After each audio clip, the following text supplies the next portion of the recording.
Could I ask everyone to sort of take their seats? We're about to kick off. And again, reminder for anyone who's doing an intervention, there's some chairs at the front for you to access the microphone when we're ready for the interventions.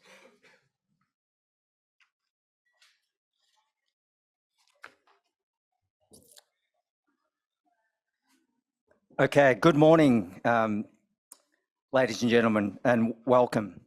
My name is Hugh Trong. I'm a refugee from Vietnam who settled in Australia about 40 years ago, which is having gone through the UNHCR process.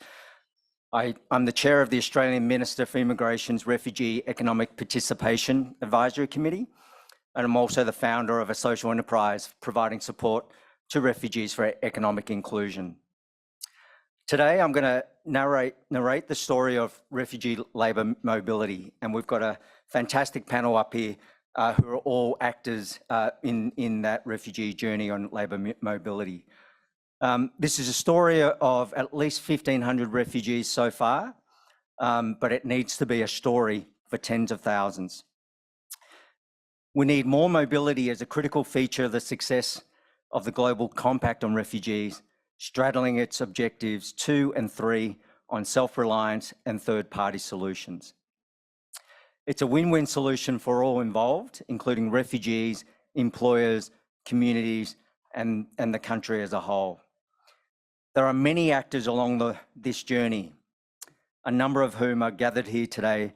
So as I narrate this story, we will stop to hear briefly from each one of those roles that they perform. We'll pause in the middle for a video interlude to then allow our second panel of actors to take the stage. And I warn you in advance, the end of this story is not yet written. It's all up to us as to how big that story gets. We will turn to the audience to tell us where the story will go from here through the announcements of pledges of future action. This story begins with displacement. So I will begin turning to Agnes Namoro, who is a registered nurse working in Canada. Agnes, just before I get you to kick off, just a reminder, there are translation headsets in English, French, and Spanish for you as well. Agnes, before you had the opportunity to move to Canada, how was the refugee protection system working for you?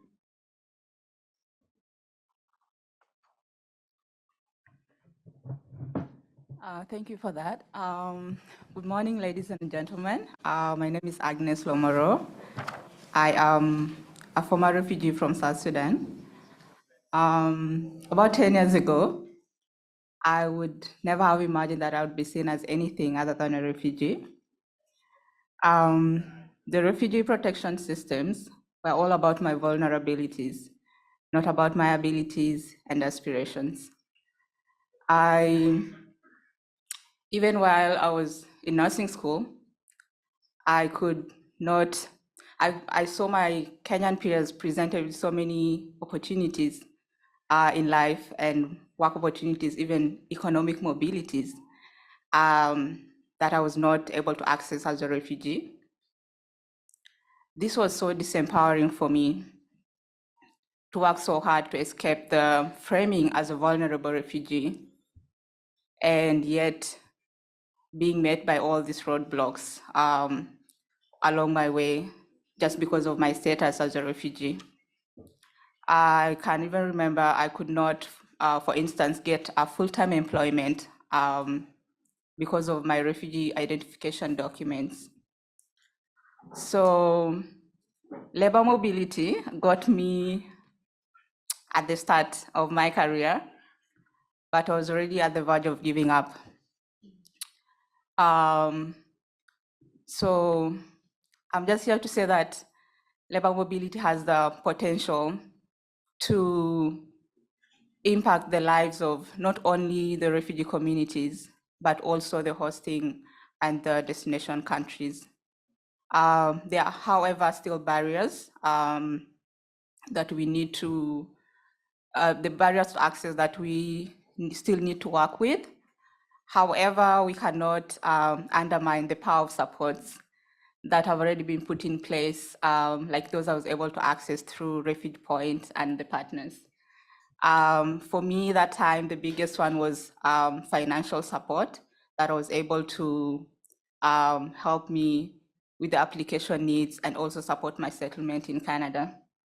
I am so grateful, even right now, as I recall how I was also grateful for the application process that the Refugee Point did for me. It was so much paperwork. And probably it was something that I would have done on my own, but it would have taken me so much longer, maybe even it could have been so much harder. So the other thing, of course, also that I've witnessed is my fellow refugees upon arrival to Canada struggle with reuniting with their families from back home because of so many reasons that could be attributed to that. And refugee travel documents could be another way of just helping them overcome that challenge. So as I conclude, I would call on us all to consider the potential labor mobility has to impact the lives of so many refugees and their families, creating protection systems while also giving them an opportunity to live and experience life just like everyone else. Thank you, everyone.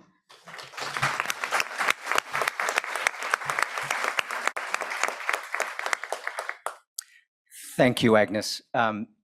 Let's turn to now some of the actors that's going to hopefully bring to life some of the opportunities that we've seen Agnes and others who've already come through the system. So I now turn to Steph Cousins, Global CEO of Talent Beyond Boundaries, or TBB for short, to tell us how TBB has advocated for that change. Thanks, Steph. Thanks, Hugh. And yeah, Talent Beyond Boundaries really started to address exactly the problem that Agnes laid out, that refugees have skills, talents, aspirations, and often the system set up to protect refugees doesn't acknowledge those things and doesn't therefore capitalize on those things and actually create what we call a win-win, where actually you can help protect somebody and give them a pathway to a new life at the same time as benefiting from their skills. I mean, it's just so logical. Our goal is to complement existing refugee resettlement systems and to add additional pathways out of displacement for people. It's not about replacing resettlement at all, it's really additional. And in order to do that, Talent Beyond Boundaries, we initially started by creating the talent catalogue, what we call the talent catalogue, which is software that partners, many partners in this room, including Refugee Point and others, are using to really document the skills of refugees. So we now have about 80,000 refugees that are signed up. We use this software to do matching and to assist them to match with employers. And by collecting that data, we can see just the incredible cross-section of skills and capabilities that exist in refugee communities. And we're just at the beginning of this. We've worked with employers, with states, with the UNHCR, with IOM, Refugee Point, Fragment, and of course, persons of lived displacement to start understanding and removing the hurdles that prevent refugees from moving on these skilled pathways already. We know millions of people move around the world each year on skilled migration. So this should not be something that refugees can't do, but the fact is there are hurdles and barriers. So we've been systematically working with these partners to remove them. And by matching skilled refugees with employment opportunities, we are expanding durable solutions. So we know this solution works, it's about how do we scale it. So by 2027, in collaboration with partners and other members of the Global Task Force on Refugee Labour Mobility, Talent Beyond Boundaries pledges to do 3 things. 1, we're going to establish skilled immigration pathways for refugees and forcibly displaced people to 27 countries by 2027.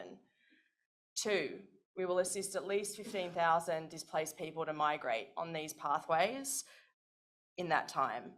And 3, we will train at least 24 partner organisations to be doing the matching work that is necessary to scale this.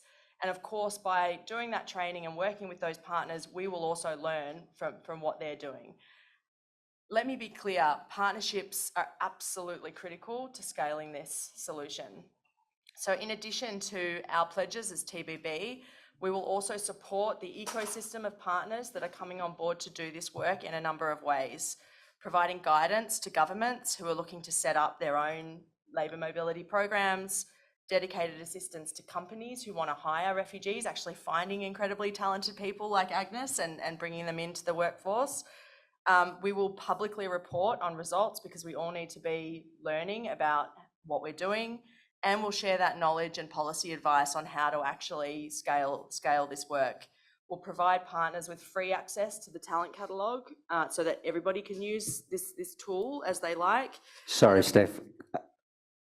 Wrap it up. Okay. And we'll support alumni to be part of these spaces and informing the policy debate. So there are our pledges. Really excited to be in this room. It's the right thing to do. It's a smart thing to do. Let's make it happen. Thank you.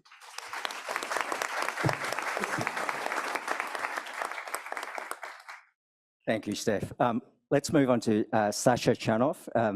The organisation you founded, Refuge Point, has stepped into work on a number of these issues, and you're obviously been mentioned a couple of times already through this panel, so really look forward to, can you tell us what you're doing to help refugees get started on their labour mobility journeys? Sure, thanks so much. I'm just so honored to be here with all of these really extraordinary colleagues, and in particular, Agnes. It's so wonderful to see you. I remember when you first arrived in Canada, and we were all so delighted that finally somebody got through the program. I also just want to recognize Talent Beyond Boundaries and the vision that they've brought to the world to actually building this pathway. Which is, I think, so vital. Refuge Point's mission is to find lasting solutions for refugees. And we do that in two ways. One, through advancing self-reliance programming for refugees, and another through advancing third country solutions. So we do a lot of leadership and work around resettlement, labor mobility, and family reunion. We're particularly excited about labor mobility because it really brings together the idea of self-reliance, whether people are stuck where they are or when they have an opportunity to move to places like Canada. I wanted to make 3 points about the labor mobility program that we have in Kenya, the pilot project that we've created with Canada that has been so successful. The first is that we feel it's critical to be refugee-centered in our approach. Agnes actually talked about the application support that she got. But there are so many hurdles often for people to get through that without accompaniment and some partnership around those hurdles, it's very difficult for people to get through these pathways. So we've had a pretty significant approach of supporting people intensely to get through these pathways, and we've landed a lot of people in Canada because of that.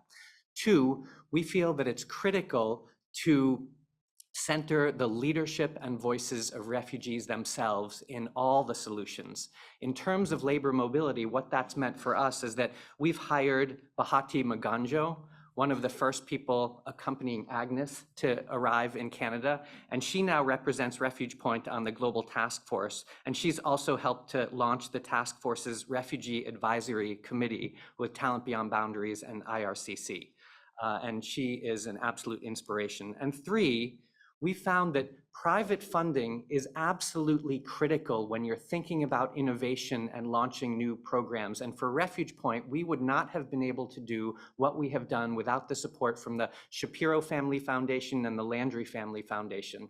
But private funders broadly across the world need to engage in these pathways.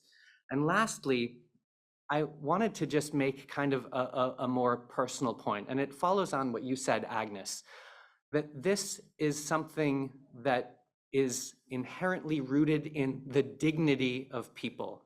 I remember when I was in Kenya a couple of months ago and met with one young man who's now in Canada, and he said that he was born in Kenya and he spent his entire life there and never had enough opportunities because he was a refugee. And when he started going through this program, he said he felt seen and heard for the first time in his life as a whole human being.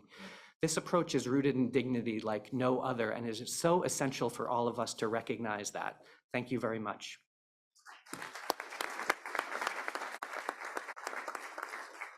Thank you, Sasha. I'm right on 3 minutes, perfect.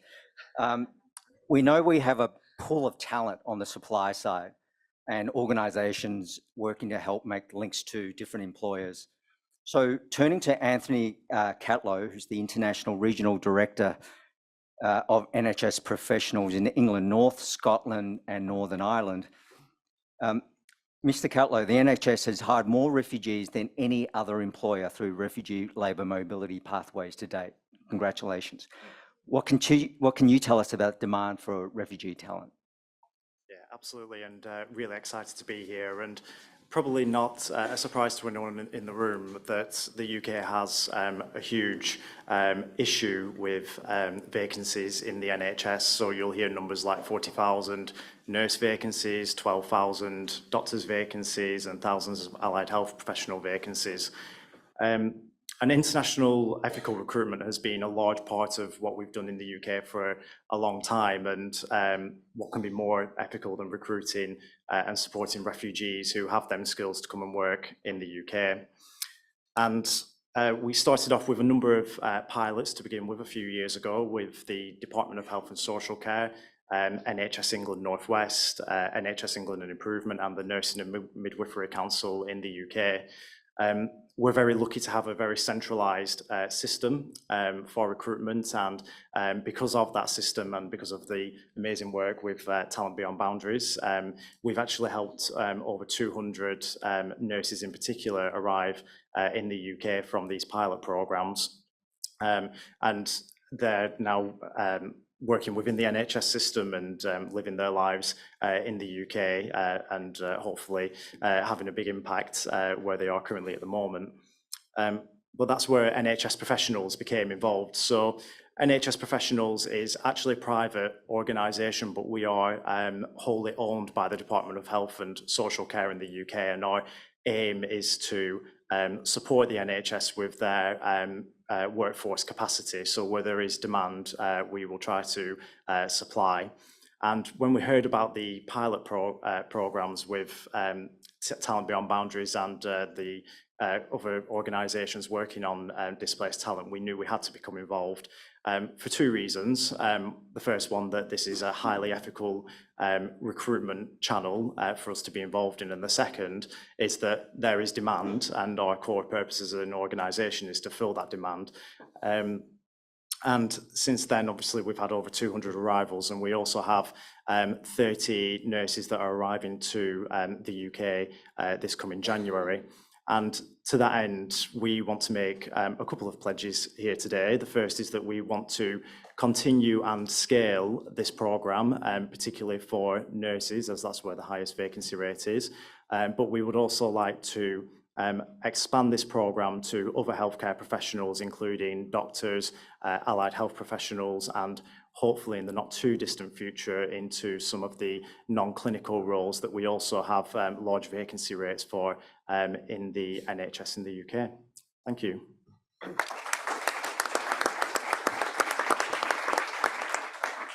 Thank you, Anthony.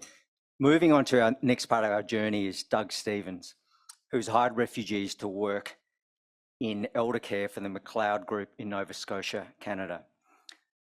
Doug, the McLeod Group has made considerable investments into settlement support for arriving refugees to support retention.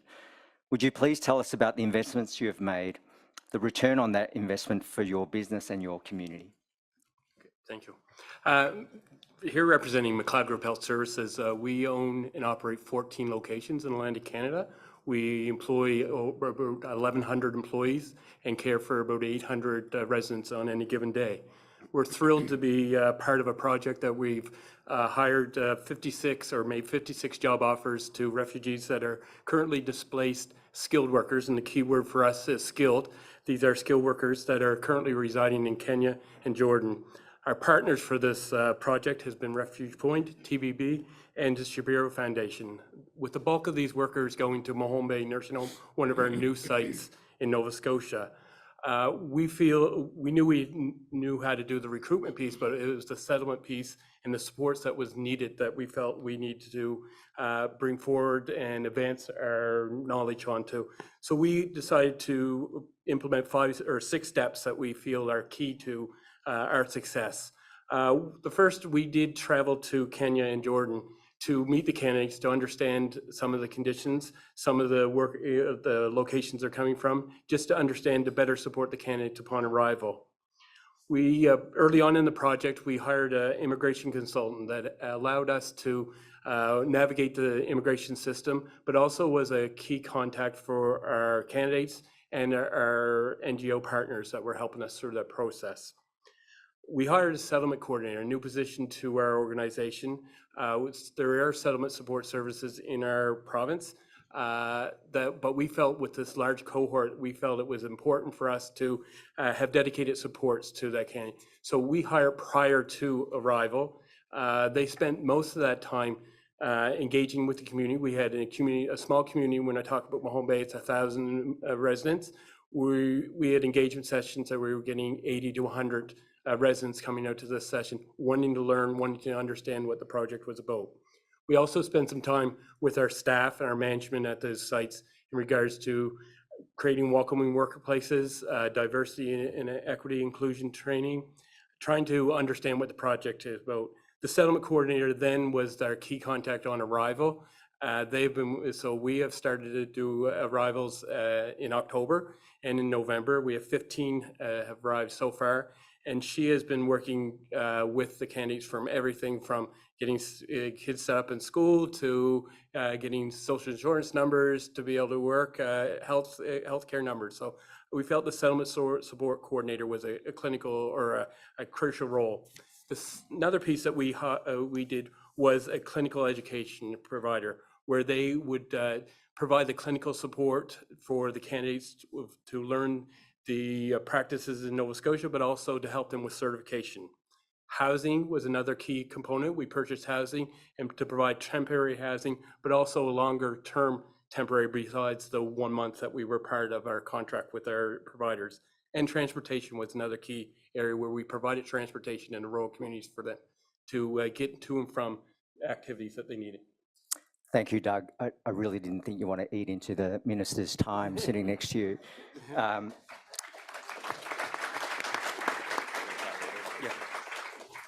So we've heard about refugees with skills and employers who want them. Why are the numbers still so modest? What is the role for governments in this story? So I'd like to introduce Minister Mark Miller, Canada's Minister for Immigration, Refugees and Citizenship. Minister Miller, what can you tell us about the Canadian example so far? And thanks. I want to go back to something that Sasha said explicitly and that Agnes said implicitly, is that this is fundamentally about human dignity. And we're talking about skills that in our own minds perhaps magically disappeared at the outbreak of a war, which is not the case. But this is about the needs that exist in our countries, sometimes through our own failings, but fundamentally about the human dignity of individuals that have been plagued by war or other catastrophic events that have occurred through no fault of their own. And Agnes, I agree with you. This is about being recognized as something other than a refugee, and it is about fundamentally about human dignity. So we as governments like to talk about paperwork, which we do very well. And often for refugees, though, it's a matter of life and death, but also about the skill sets that we need to leverage and that we have failed as governments to recognize the value of and the needs that we can fill in a more efficient way as we have created these market failures, these economic market failures in areas like construction, like healthcare. So these economic mobility pathway pilots are essential. We have portrayed them as innovative, but they are essential and need to expand if we are going to do what we are claiming to do in a way that is both thought through and makes sense for Canadians and for all other countries that are moving down this path. And we need to do it, I would say, quicker. I will switch to French if people want to put the translation on. Et comme c'est le cas avec tous les arrivants, ces personnes apportent une énergie nouvelle, des contributions positives à la société. Parallèlement, l'accueil des réfugiés au moyen de voies économiques donne lieu à des solutions durables pour nos économies, pour nos sociétés qui vont au-delà des engagements dits humanitaires.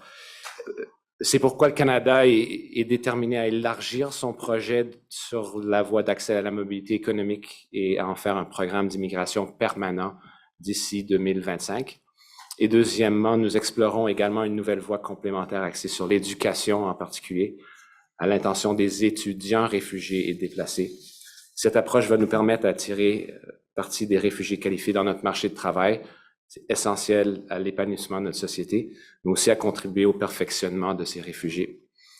En tant que président de l'Alliance mondiale pour la mobilité des travailleurs réfugiés, le Canada a contribué à la mise en place d'un conseil consultatif des réfugiés. Ce conseil donne aux personnes qui ont eu recours aux voies d'accès au marché du travail complémentaire l'occasion de partager l'expérience qu'elles ont vécue afin d'améliorer ce programme et de développer des voies dans le monde entier. L'expérience du Canada montre qu'en définitive, notre pays s'en est trouvé amélioré. Merci, thank you.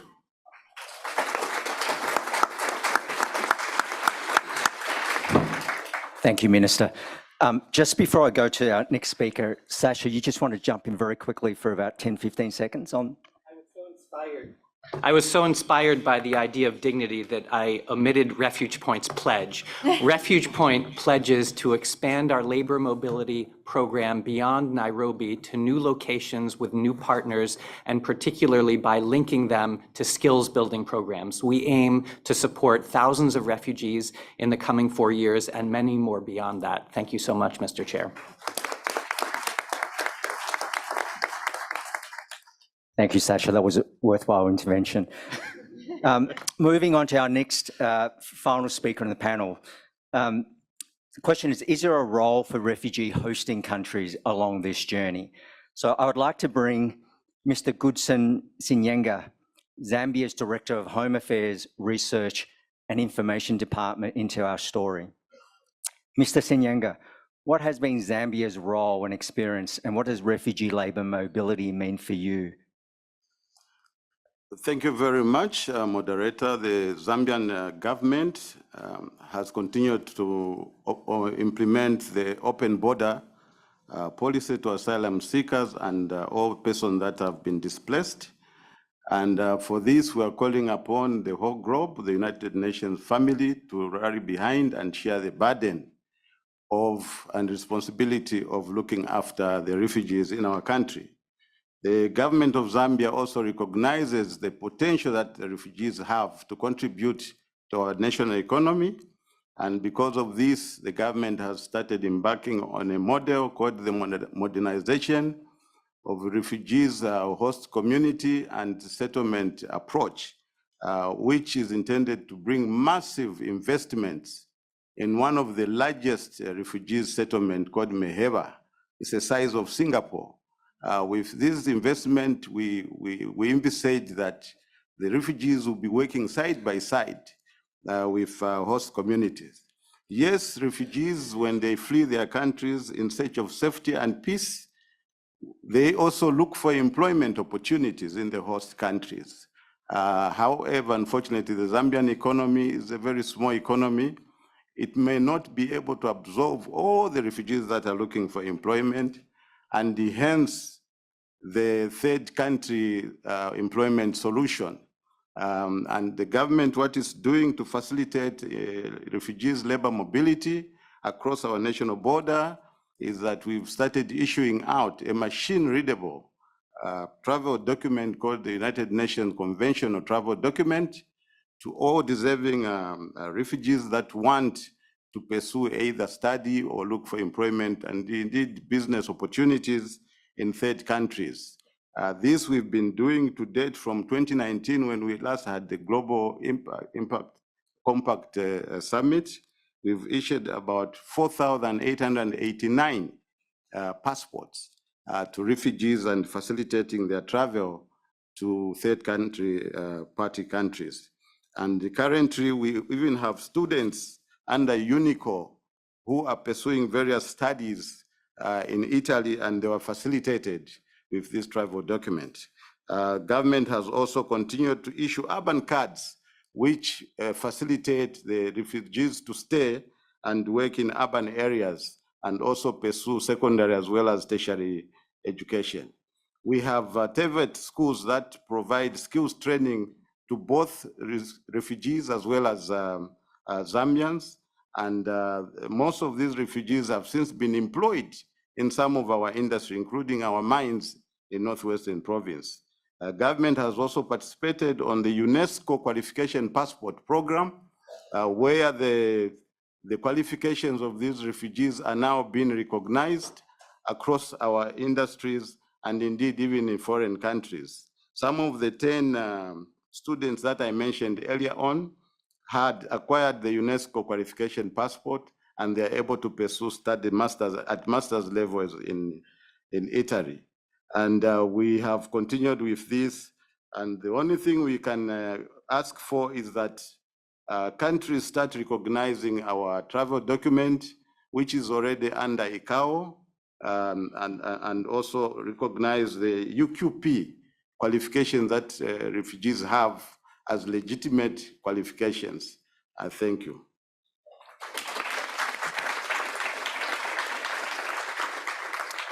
Thank you, Director. I think you'll all agree it's been an incredible panel that we've had share their experience, beginning with Agnes. And I just had Agnes and her life in my mind as I listened to conversations about platform and wraparound help and the aged care clients that work in Doug's business, and then obviously our government representatives at the end about what they can do to really facilitate this. So can you join me in thanking the panel for their contribution?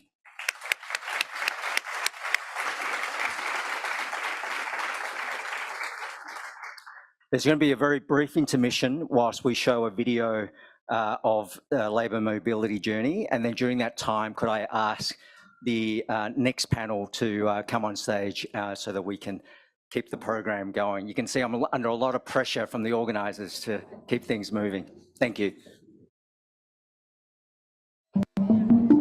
More than 100 million people are forced to flee their homes as the world faces its worst global refugee crisis in recent history. Canada and like-minded countries are working together to welcome refugees with open arms. Many refugees have enormous talent, but limited opportunities. Canada, Australia, the United Kingdom, and some European Union members are finding new ways to welcome refugees, in addition to traditional resettlement programs. One initiative that is gaining international support is labor complementary pathways. These pathways help skilled refugees and their families move safely to third countries through existing employment or economic migration pathways. In our company, we produce 100% recycled bottle, and we require some technical skills that are difficult to find in today's market. So when we found Abdullah, we realized that very quickly he has this very diverse background. I have a degree and I have a good education, I have skills. So as soon as I told them, I see the appreciation and the respect in their eyes. So he's an electrical engineer, he's got mechanical engineering experience, he's got programming, HVAC, you name it. And that's really helpful for an organization like ours. We're incredibly entrepreneurial and innovative, so it just opens up some pathways that may not have been open before.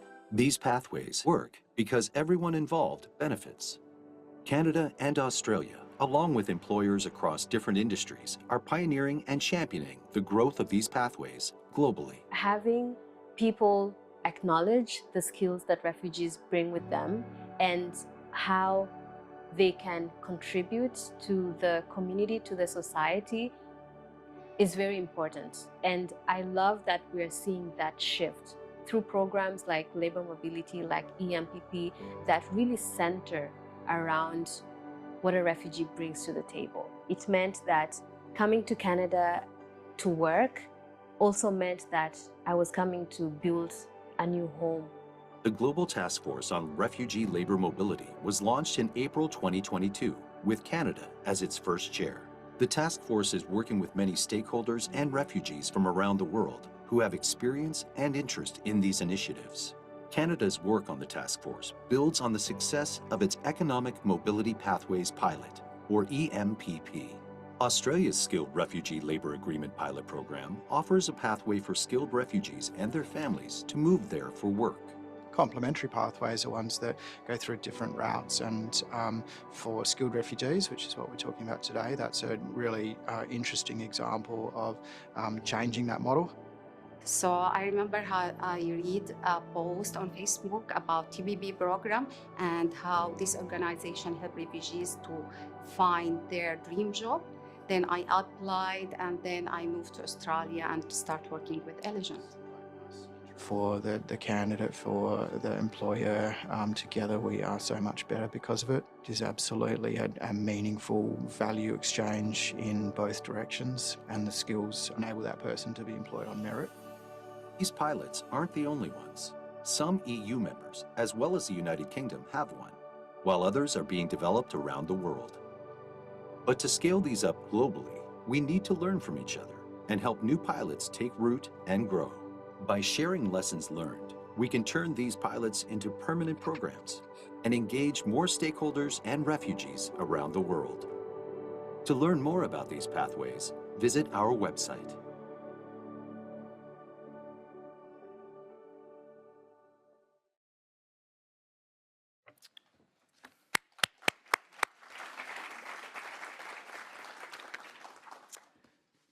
That was a terrific visual of some of the experiences that we've heard the first panel talk about already. So during the first half of our story, we heard examples from destination and host countries. But the question is, does the story play out in the same way in all jurisdictions? So David Crawford, in your role as managing partner of Fragaman Canada, what are some of your observations? Thanks, Hugh, and hello everybody. Excuse me. For those who don't know, Fragaman is a firm of lawyers like me in more than 60 offices around the world. And we help our clients, their employers largely, move their workers into more than 170 countries. And some of those employers move people into all 170. They're large businesses, but there are small businesses also. And we've been able to apply our experience to provide advice and guidance on how to facilitate refugee labour mobility in different national contexts.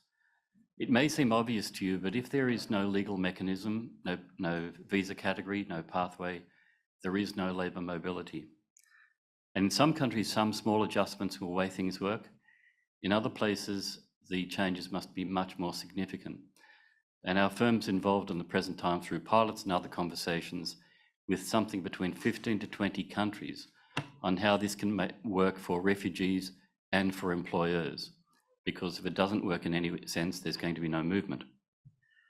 In addition to that, we're working with employers who are looking in a world starving for skills in all sorts of occupations, not the usual suspects, not just IT, not just fintech, but many other occupations, on where do they get their people to make their businesses thrive into the future. Equally, in speaking with employers, we're still working out what they're looking for and adapting our approaches accordingly. And I say the Global Task Force is an important enterprise for all of us to try and help make this work, because it is new for employers as well. We have pledged to continue a number of things over the coming 4 years, including our support for the Global Task Force. And I have to say the combination of the international organisations, sovereign states, NGOs and the private sector is an incredible mix, and we are complementary and interdependent. We will continue to provide the resources to support those collective efforts. We're also providing legal support to facilitate skilled workers who happen to be refugees to move to their new countries. We will continue to advocate with employers so that they can realise the opportunity that awaits them, and to work with governments to create legal pathways that will benefit the refugees, the employers, and all affected communities. We commit over the coming 4 years to helping 10,000 individuals across borders to establish new lives, to realise their potential. And if I can conclude with this, what does success look like? I spoke the other day with Sasha, and we discussed the fact that success is when a skilled refugee not only chooses which job they'll move to, but which country they'll move to. And in talking with Andrew Rose, what's another way of measuring success? The fact that we don't have to be here doing this, that it just happens as part of the ordinary course of talent acquisition. Thank you very much.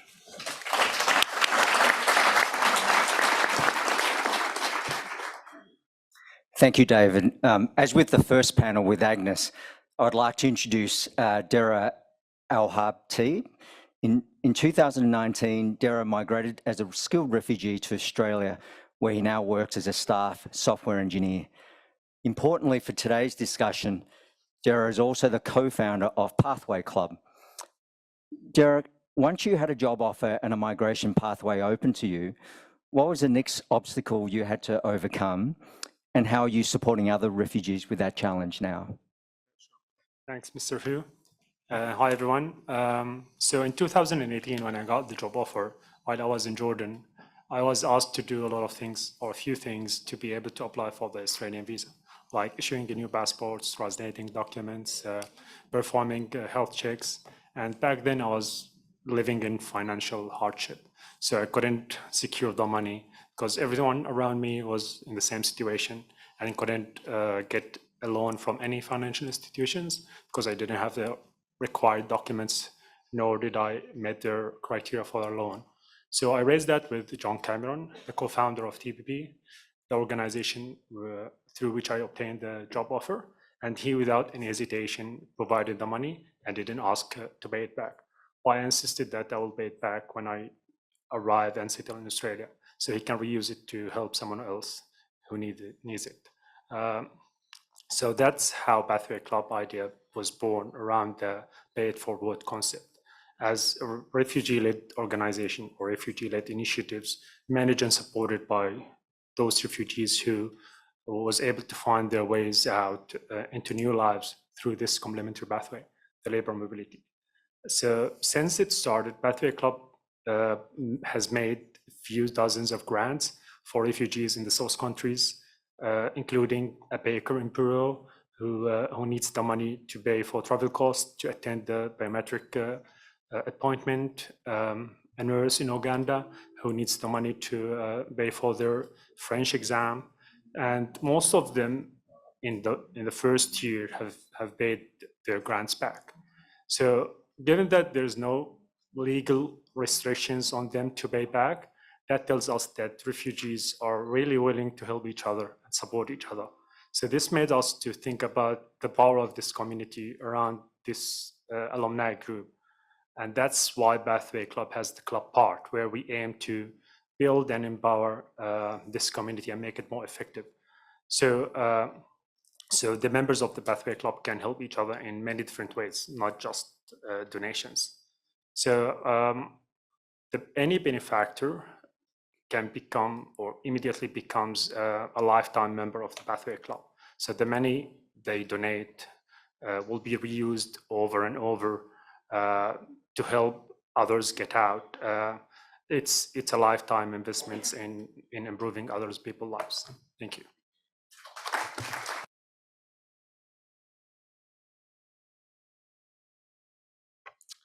We spent a lot of time talking about the economic benefits of labour mobility. If I could then move to Assistant High Commissioner Gillian Triggs. So where refugees are moving on labour pathways rather than resettlement pathways, what are the protection considerations? And what will it take to bring refugee labour mobility to scale from your perspective? Well, thank you very much. And can I, on behalf of the United Nations Refugee Agency, say how really delighted we are. We have so many people here talking about this question of labour mobility. And through the task force, I think, led by Canada, I think we're seeing a real engagement with this as providing a regular pathway to for refugees. I think we all know that work is what gives us dignity. It enables us to be self-sufficient and self-respect, but to contribute to the communities. And where we have moved to, as a refugee, to another community that offers international protection, what we want to do is to give back to that community, to work there and to be integrated through work. So that is really a key objective. But can I move to a slightly different element to labour mobility and why it's important? And that is that there is a great deal of resistance at the political level to refugees, to migration. We know that political environment. It's a very difficult one that we're working in. And I think access to work in another country is one of the best ways of counteracting that resistance. People respect work. And when you can offer regular pathways, and I think you've used this word, regular and legal pathways, we change the narrative. At the moment, to a high degree, we have a narrative of criminality, illegality. From an Australian perspective, if I could mention that, leaky boats, crashing against rocks, children dead in the water, Alain, a crumpled body of a 4-year-old on the beach in Turkey. That worries everybody. But what we want to do is to change the narrative.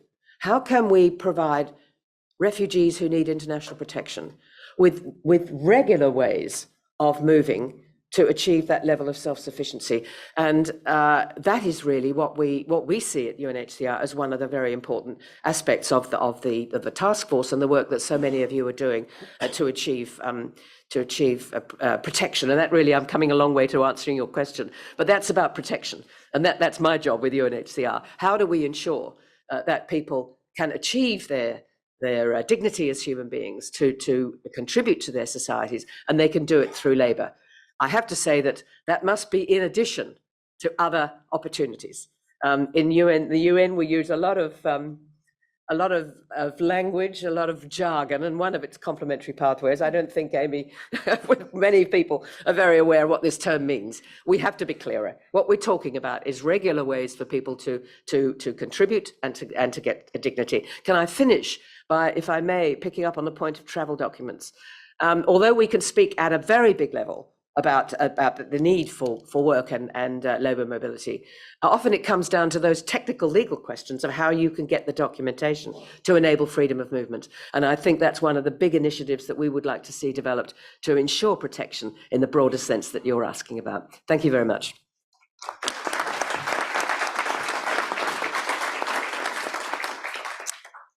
Thank you, Julian. I've got to say, as my family and I were on one of those leaky boats from Vietnam to Australia many, many years ago, as I mentioned earlier. And so to be having this sort of conversation as opposed to that is so wonderful. So thank you. With the alignment of interests among refugees, states, employers, communities, refugee labour mobility almost sounds too good to be true. Could I turn to Director General Amy Pope? Given IOM's experience with labour migration, can you tell us why this issue is so important to you at IOM? So many of you who know me know this is my all-time favorite issue. So to have a whole panel on the topic is really exciting. You know, IOM works very, very closely with UNHCR to resettle refugees. We literally will move someone from their refugee location to another country. And what we've realized, what you all have realized, is that the amount of available places for people to be resettled is a teeny tiny fraction of the number of people who have need. And you layer on top of that the number of people who won't necessarily qualify under the 1951 definition, but still are having desperate needs. They're facing, in some cases, starvation or moving. And we recognize that we very, very quickly need to find new ways of enabling people to be connected to opportunity. Now, the good news is that at this moment in time, we are seeing a significant need for labor mobility, right? As opposed to years past, perhaps, right now, across 30 of the top economies of the world, there were labor shortages. And those labor shortages cost $1.3 trillion a year. So this is a no-brainer, right? What we are doing is matching people with opportunity, right? It's not so much matching refugees, right? We're matching people who have capacity, people who have skills, people who have value. And we turn the conversation away from someone labeled as refugee or migrant and into how do we enable this person to deliver. Now, we know the situation will only become more acute with climate change, particularly as climate is displacing communities that are already vulnerable. So the urgency of this work is really critical. I'm surprised no one has said it yet, but my all-time favorite book of the moment is the World Bank Development Report that came out in 2023. I promise you, it's an exciting read. And what the World Bank report tells us is that when we do a good job of matching vulnerable migrants and refugees to work opportunities, that's where we see the triple win. We see a benefit for the migrant herself. We see a benefit for the country, the community that she comes from, and we see a benefit for the community where she goes to work.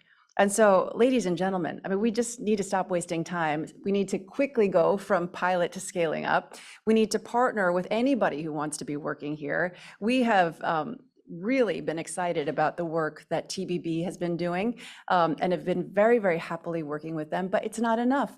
They're a small piece of the big picture here. And so collectively, tremendous opportunity for all of us to work together, leveraging the pieces that we have, in our case, the existing refugee resettlement system, so that we can deliver at scale to meet the emerging need across the world. Thanks very much.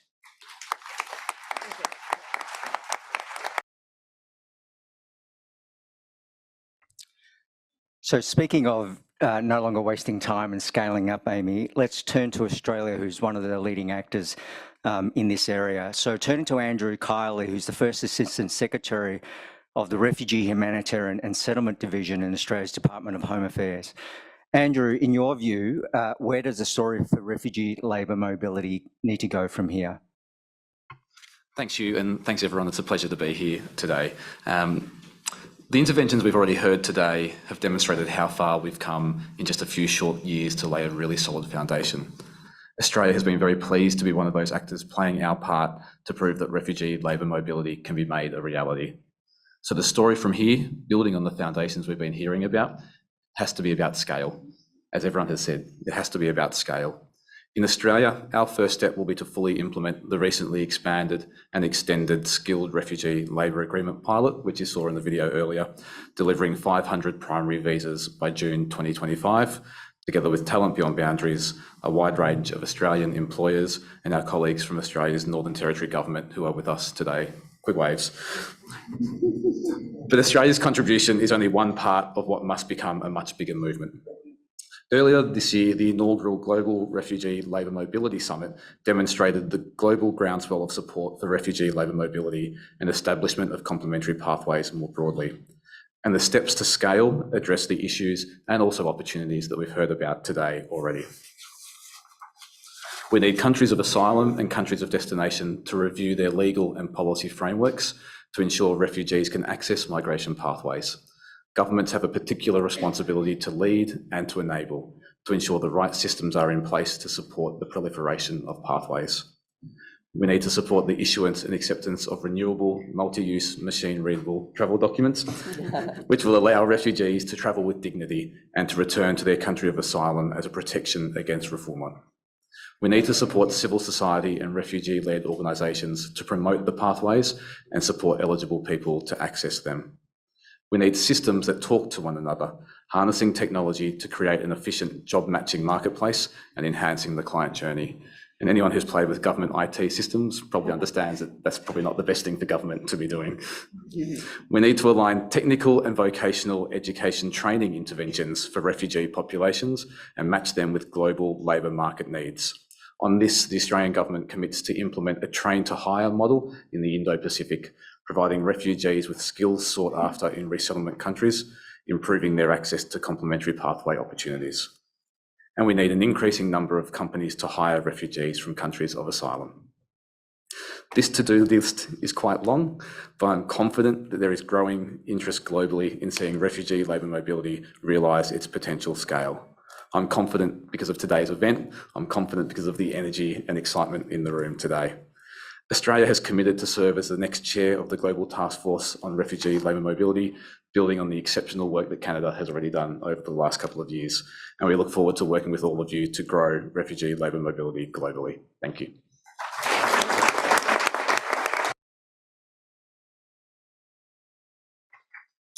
We began today's journey with Agnes, and it's fitting we end the panel discussion today with another wonderful refugee story.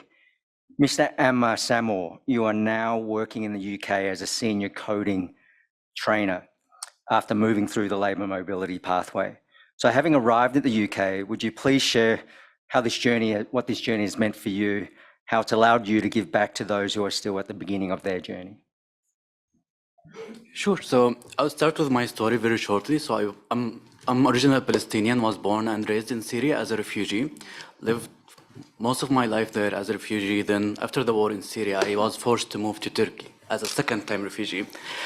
And it's not easy. Between Syria and Turkey, I tried to go to many countries. One time I got stuck in Malaysia in the airport for 55 days, almost 2 months, living in the airport. Because I didn't have a passport. I had a travel document at that time. And I tried to apply to many visas, but all of them got rejected because I didn't have a passport. Then after living 7 years in Turkey, I got through the way of TBB and I moved to the UK early this year. And for the first time ever, I have a residency. I'm a full resident right now.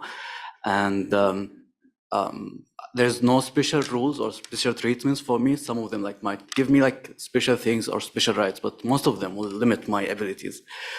Yeah, and then when I had the chance to be in the Global Task Force Advisory Committee, I was like, yeah, I'm willing to, because I can give back to the people. I've been through a lot, but it's not only about me. There's a lot of people that are still in first asylum countries. There are millions of them.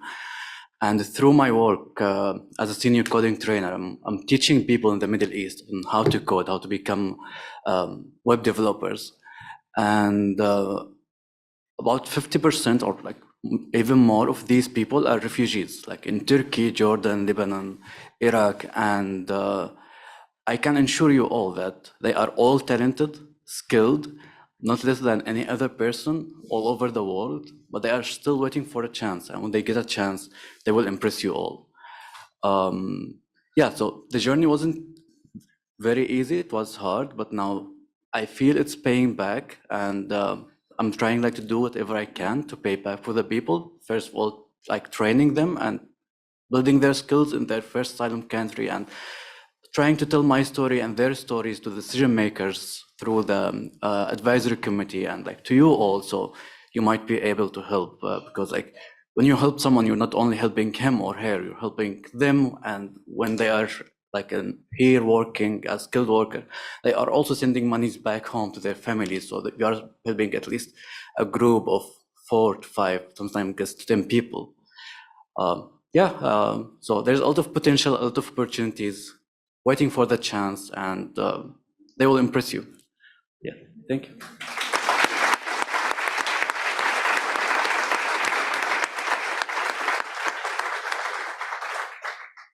Emma, I think you've certainly impressed everyone in this room. Not only is the UK getting a terrific senior coding trainer, but someone who's obviously contributing back in so many other ways, so thank you. That brings us to the end of the proceedings in terms of the panel discussions.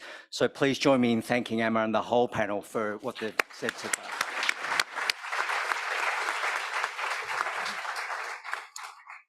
We're about to move on to our pledges from the floor. So with the panelists, feel free to stay on the stage if you like, or if some of you need, I believe, have other meetings here too, feel free to step down as well, but thank you.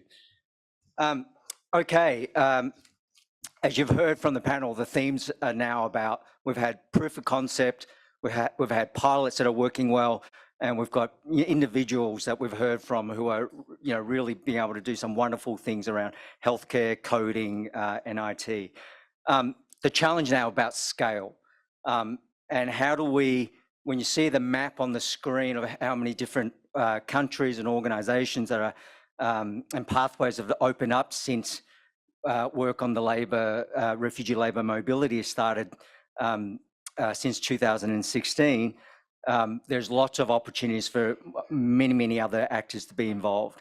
So, and we know in this room, there are a number that are working on this challenge with real purpose and conviction. So turning to the audience now, we'd like to highlight some of those work and some of the pledges that have been made. So I'll start to call up some of the different organizations and countries who are working on this now. Again, I'm really sorry, but I've been explicitly told 90-second pledges. Let's begin with Assolo Lavaro, Italy. And the microphone, you have the floor, sir. Good morning, everyone, and thank you for inviting me to attend this important event. I'm proud to be here as president of Assolavoro, the Association of Private Employment Agency in Italy, with more than 2,500 branches around our country. To support labor inclusion and to develop the labor market is our first mission. And for this reason, I'm really proud to announce the pledge by Assolavoro and the Italian staffing agencies on the project Welcome and Work. This project is based on the agreement we signed in 2022 by Assolavoro and trade unions in order to allocate 45 million of euros private funds to assure for refugees and stateless people free access to language courses, skill assessment, vocational training, and a wide range of economic and welfare services. This is a very innovative measure. We opened this measure also to the people coming for international corridors. And for this reason, we are promoting and supporting this initiative around the world. And we have already shared what we are doing within the World Employment Confederation, the Confederation of Private Agencies, of which Assolavoro is a representative here in Italy. Thank you very much.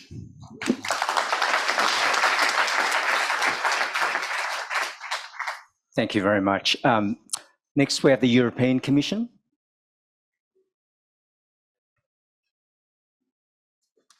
Good morning. Thank you, Mr. Moderator. And before my 90 seconds start, let me just thank you for this tremendous panel, some very touching and convincing personal witnesses. And to you, Amy, because I think you gave us in a perfectly convincing and charming way the narrative of what is in theory very easy, but in political reality quite complicated.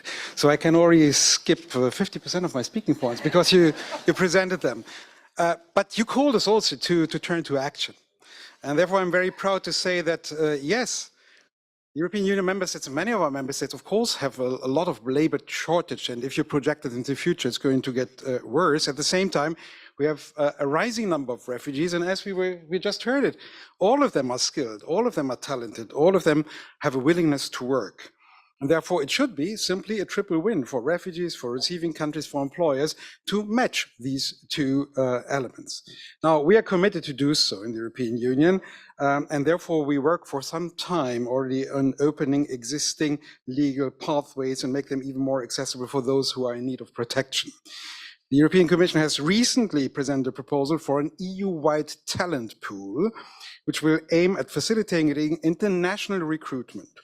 When adopted, I don't want to say if adopted, but when adopted, people in need of protection displaced outside the European Union will have the opportunity to register in the EU talent pool, just as any other person with the right skills and willingness to work in the European Union. Ever since 2020, the European Commission has been providing funding in the area of refugee labor pathways. We're pleased to see that EU-funded projects are piloting innovative models and yielding results in the member states. And as part of its contribution to the multi-stakeholder pledge on skills-based complementary pathways, the European Union will continue to work closely with international organizations, Amy, and like-minded partners to promote further complementary pathways linked to work and education. We'll also provide up to 6 million euros for pilot projects to promote complementary pathways linked to work. Grants are expected to start in the first quarter of 2024, so talk to me again in 4 weeks. Thank you very much.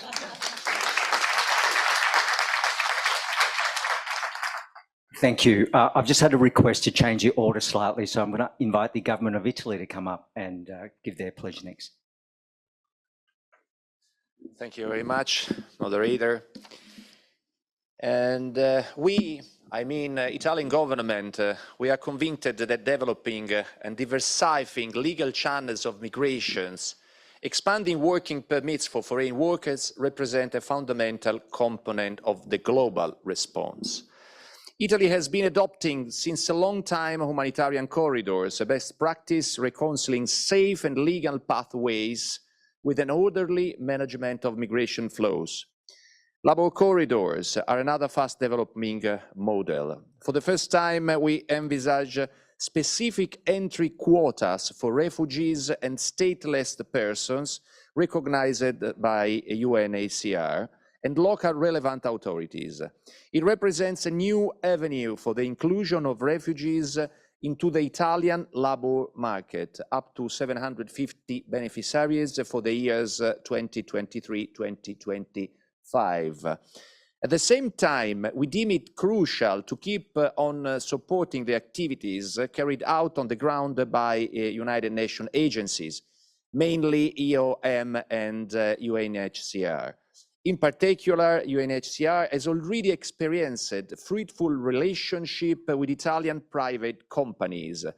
Since January 2017, UNHCR has drawn up the Welcome Programme, a project aiming at providing the integration of refugees and stateless persons already living in Italy in the local working sector. Since its beginning, more than 22,000 beneficiaries have been introduced into the Italian labor market thanks to the involvement of 522 partner enterprises of the Italian private sector. 5 seconds more. To this end, we do believe the Global Refugee Forum provides a unique platform for discussing and developing innovative practices of coordination and collective action to ensure a powerful response to the challenge of replacing irregular flows with legally channeled flows. Thank you very much. Grazie. Thank you very much. Can I invite the government of Ethiopia?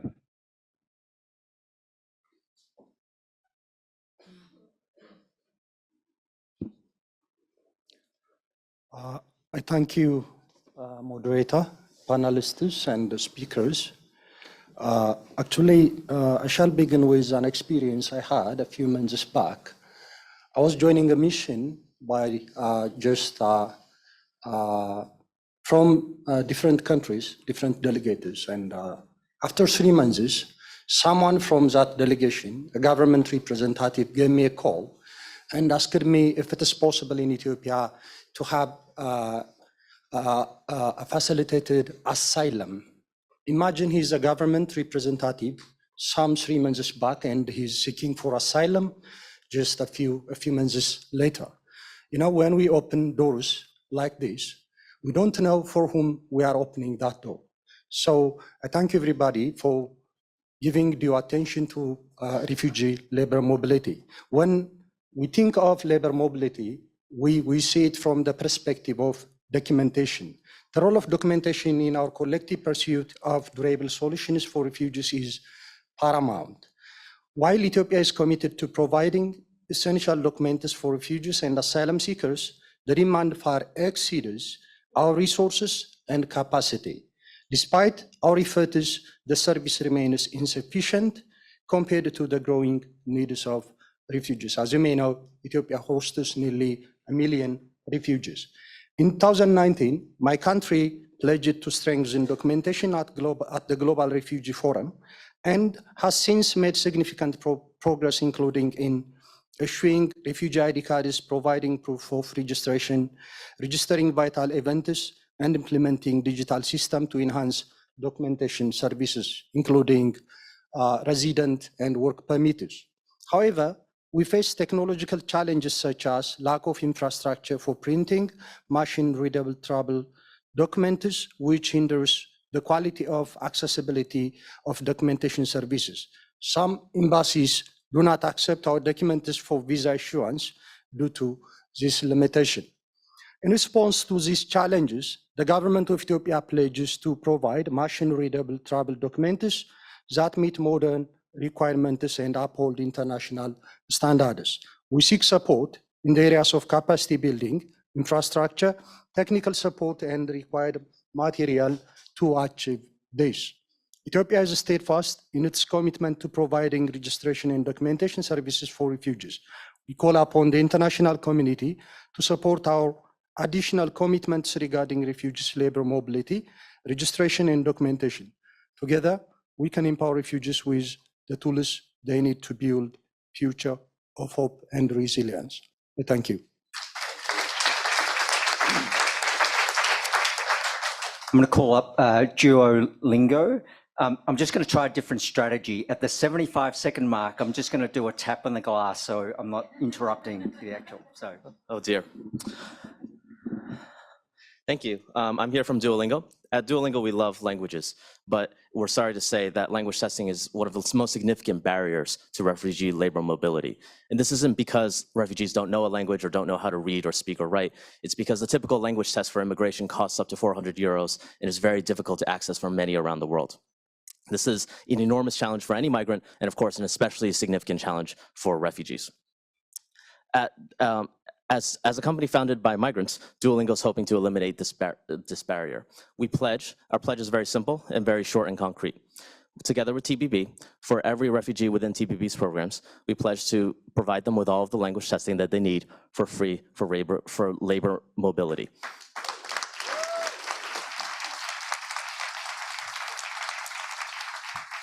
Thank you.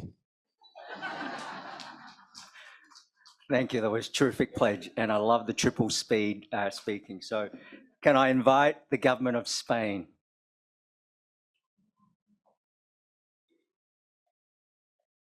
Okay, we'll skip. Can I invite the World University Service of Canada, WUSC?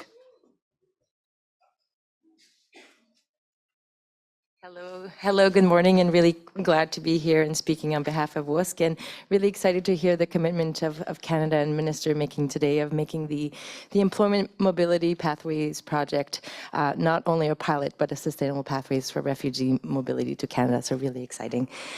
So building on WUSC's successful HIRES pilot, which collaborated with the hotel and tourism industry in Canada, where we were able to resettle 60 forcibly displaced youth to Canada between 2018 and 2024, WUSC pledges to continue to expand labor mobility pathways to Canada.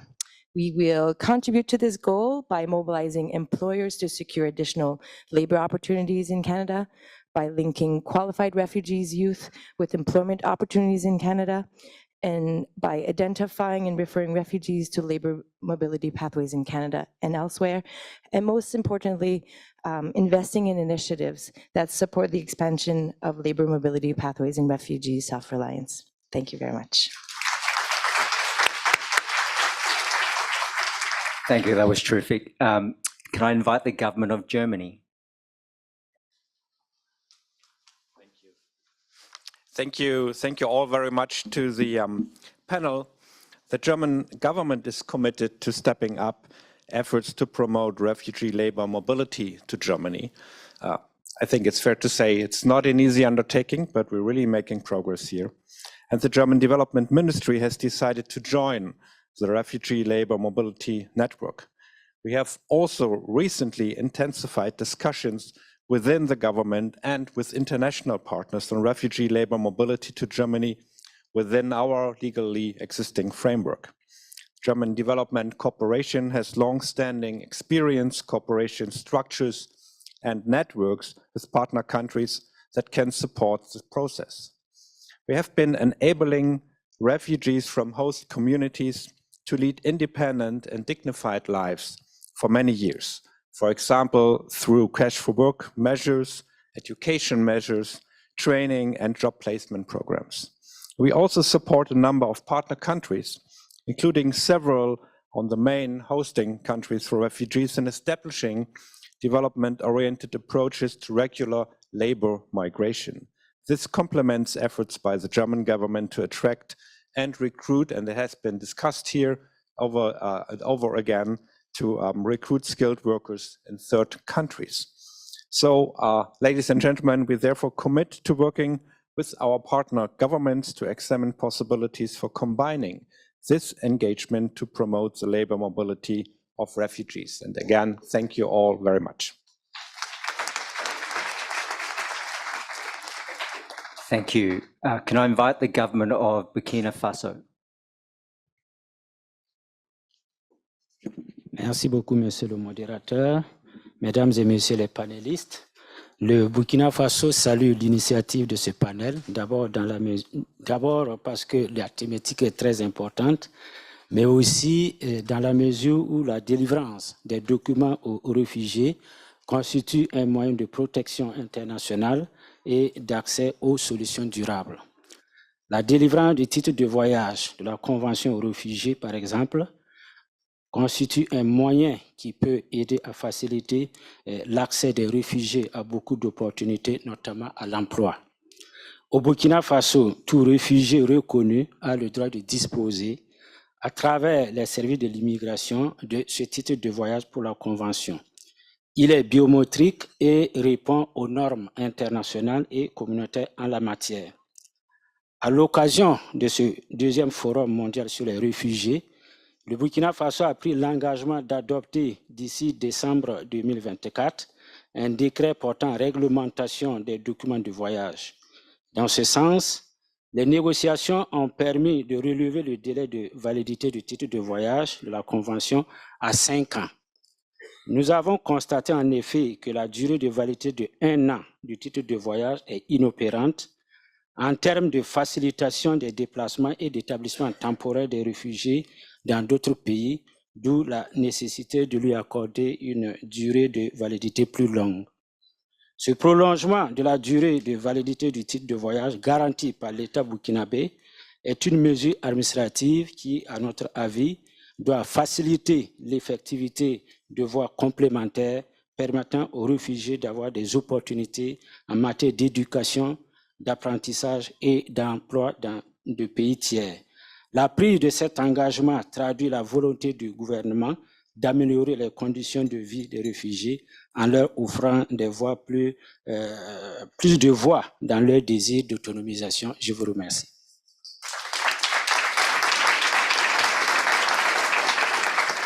Thank you. Can I invite the Refugee Self-Reliance Initiative?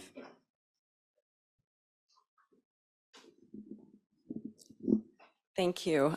Yesterday, the Refugee Self-Reliance Initiative announced the multi-stakeholder pledge on economic inclusion and social protection, which has now been joined by over 220 stakeholders globally. We heard from many on the transformational potential of the pledge. We feel that it is also important to note that this impact will not only be limited to helping refugees achieve self-reliance in host countries as envisioned by Objective 2 of the Global Compact on Refugees. In addition, we see tremendous potential for linkages to third country solutions and Objective 3 of the Global Compact on Refugees, especially through skills-based pathways such as education and labor mobility. As we implement the pledge, we commit to making a deliberate effort to identify and develop linkages to these programs. Advancing self-reliance is a foundational step in the journey toward solutions for refugees in both host countries and in third countries. Thank you very much. Thank you. Could I invite the government of the UK?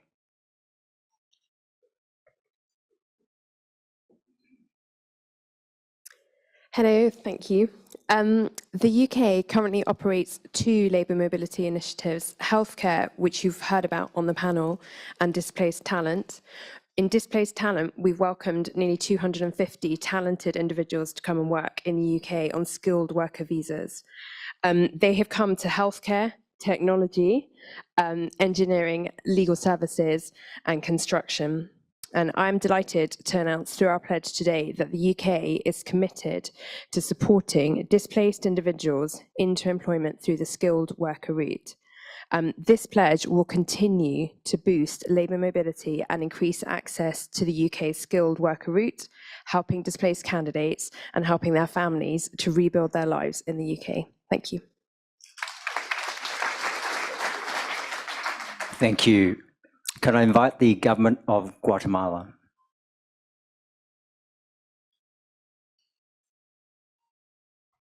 Okay. Can I invite the North Pine Foundation?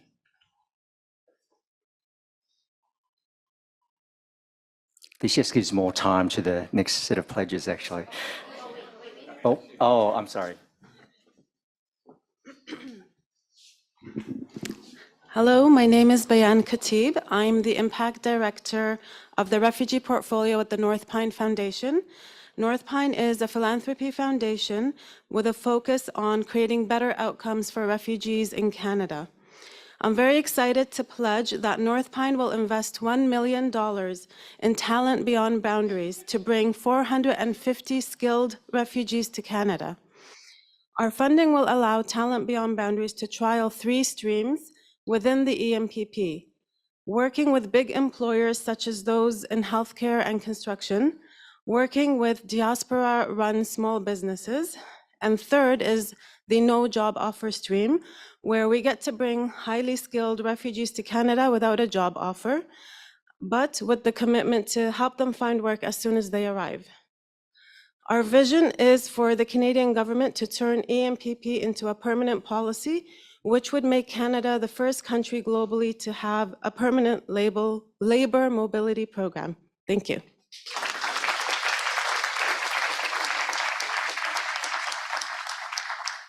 I'm so pleased we did not miss that pledge, $1 million.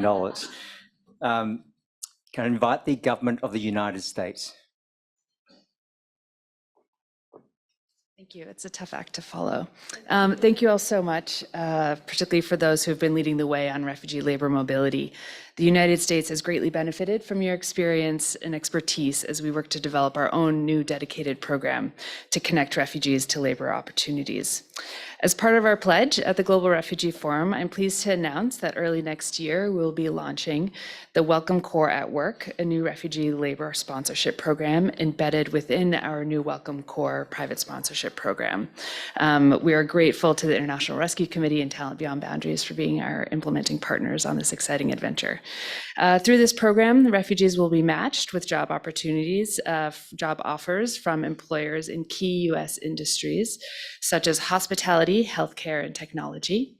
With a job offer in hand, these refugees will be resettled to the United States through our refugee admissions program and supported by private sponsors in the local community of their employer upon arrival. By 2027, the U.S. pledges to admit at least 300 refugees through the Welcome Corps at Work pilot program. While labor sponsorship program sits within our existing refugee admissions pathway, this program does represent a major innovation in how we connect refugees to employment opportunities in the United States and empower employers in particular to play a leading role in both identifying skilled refugee candidates and supporting refugees as they are resettled. The Welcome Corps at Work initiative also recognizes and harnesses the skills refugees possess and celebrates the many contributions refugees make to our communities. Welcome Corps at Work is a powerful example of how we can work effectively with the private sector to identify, resettle, and integrate refugees with skills into our communities. Through Welcome Corps, our new private sponsorship program launched this past January, everyday citizens and community groups can sponsor and support refugees' arrivals and integration into the United States. This program is designed to strengthen and expand our country's capacity to resettle refugees by harnessing the energy of private sponsors from across American society, including companies and businesses. Thank you all so much for your work. Thank you. Can I invite the World Bank to come up and give their pledge? Whilst this is our last intervention from the floor, we've probably got time for 2 questions. So can you think of it, if any of you have 2 questions you might ask either the panelists, or we still have some members from the first panel sitting on the first row as well. So Thank you. It's definitely hard to be the last speaker, but I wanted to first start by thanking Amy, who's not here, but for being the best spokesperson we could have hoped for our WDR, the World Development Report 2023 on refugees and migrants. So she does it brilliantly in place after place, so it's great. And we have one of our authors in the audience, I'm sure Xavier, if you're here still, you were delighted to hear that. But my point, actually, I have 3 points, and really taking the lens that Amy mentioned that we have used in the WDR, the World Development Report, is a lens of demographic transition. Now, we know that, for the first time in world population history, the world is aging. And this is leading to labor market shortages across countries, but labor surpluses in other countries. And so what you have is this global labor market imbalances that we see across the world. And so this for us means the following policy implication. First, that we need to think about this demographic transition outcome as a global talent situation. And that really means 3 things for us. One is that countries need to think about how they invest in human capital of their population so that they can make their populations globally competitive. So we, as a world community, we need to invest in human capital so that we have globally competitive workers, regardless of their status, refugee, citizen, what have you. And the second thing this implies for us is countries need to think about building systems, both in terms of countries that have labor surplus, in terms of how they train, certify workers, and train them in sectors that the world needs skills in, right? These are your green transition sectors, healthcare, and we all have mentioned, many of you have mentioned that. But these systems have to be built in countries who are receiving labor from out abroad as well, right? So thinking through in global labor market intermediation systems is going to be at the heart of this to make this more managed and fruitful. And the third implication is that this also requires global partnership and dialogue, and this is exactly what we're doing today. So I'm very happy and thankful that we are having this session. And so these 3 principles are really at the heart of what we call at the World Bank global skills partnerships. And at the World Bank, we, in the next 12 months, we would like to support at least 10 of these global skills partnerships across countries, and with the goal that they result in a triple win. They need to be have a positive impact for the worker themselves and the families. They need to result in positive outcomes beneficial for countries who are sending workers and the countries that are receiving. So with this principles of triple win, we hope that these skills partnerships can actually result in jobs, not just for hundreds or thousands of workers, but actually millions, because that is the need we have at the global level. Thank you. Okay, we probably now only have time for 1 question. Do we have a question there? Do we have a microphone anywhere? Maybe just come up to this quickly stage. Thank you.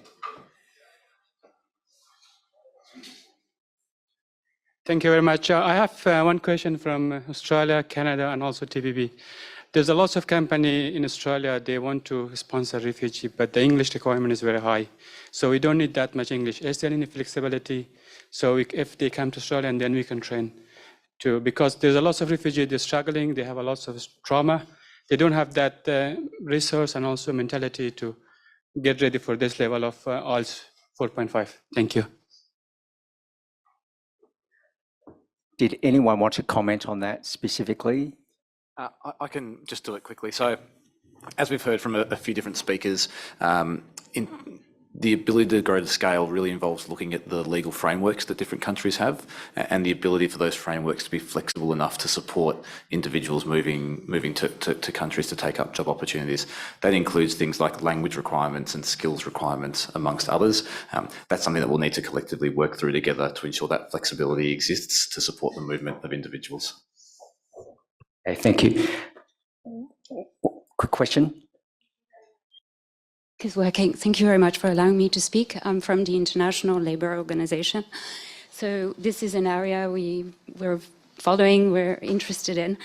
I saw the focus on the movement, on facilitated movement. But what happens when the employment ends? You're the only speaker from Canada to have mentioned from Australia, I'm sorry, to have mentioned, you know, the potential return to the country of asylum. So this is my question: what does happen when the employment ends? And also, you know, the focus on the movement is key, but we need to think about the quality of the job, the decent work. So we can't assume that because refugees are moving to those countries that their rights will be secured. So I just also wanted to announce that we're starting a research. I'm sorry to interrupt. Yeah. We're really Just with the Graduate So Institute. the two questions are: look one into was the return to asylum, the source country, and two is quality of work. Does anyone want to pick that up? Thank you very much.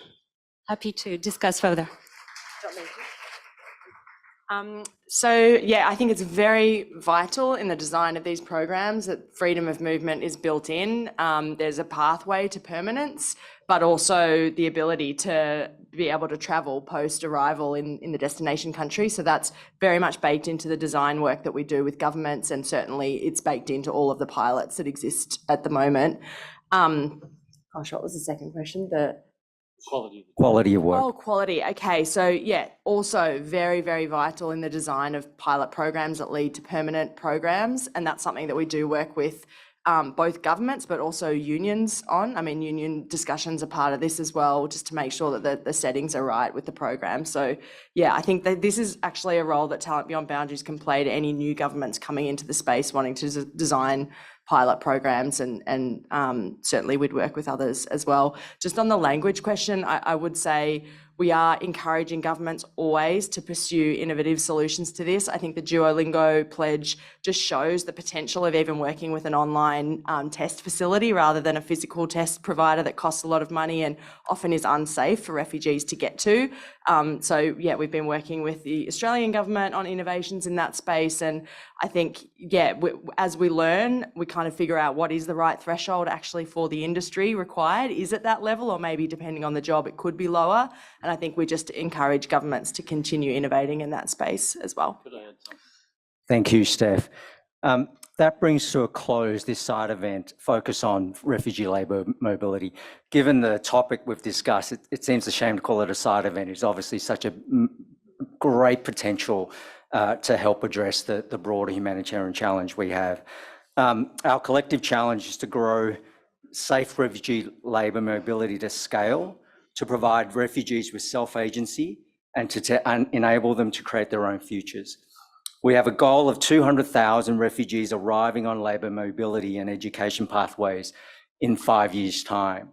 Whilst that might seem like a big number, just to perhaps give you one piece of context, some of the work we've been doing in Australia with the large employers, we've got an organisation called Australia Post to commit that as part of their disability and diversity and inclusion platform, that they're committing to 2% of their workforce being from a humanitarian background within a timeframe to be defined, but that's the goal that they're setting.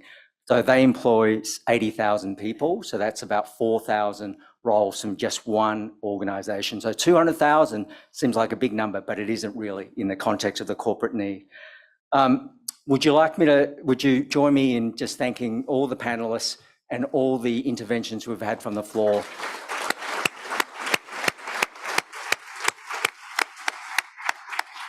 And I encourage you to continue this discussion throughout the course of the rest of the forum. Thank you. Yeah, I was talking to you. Oh my God, I just wrote to John.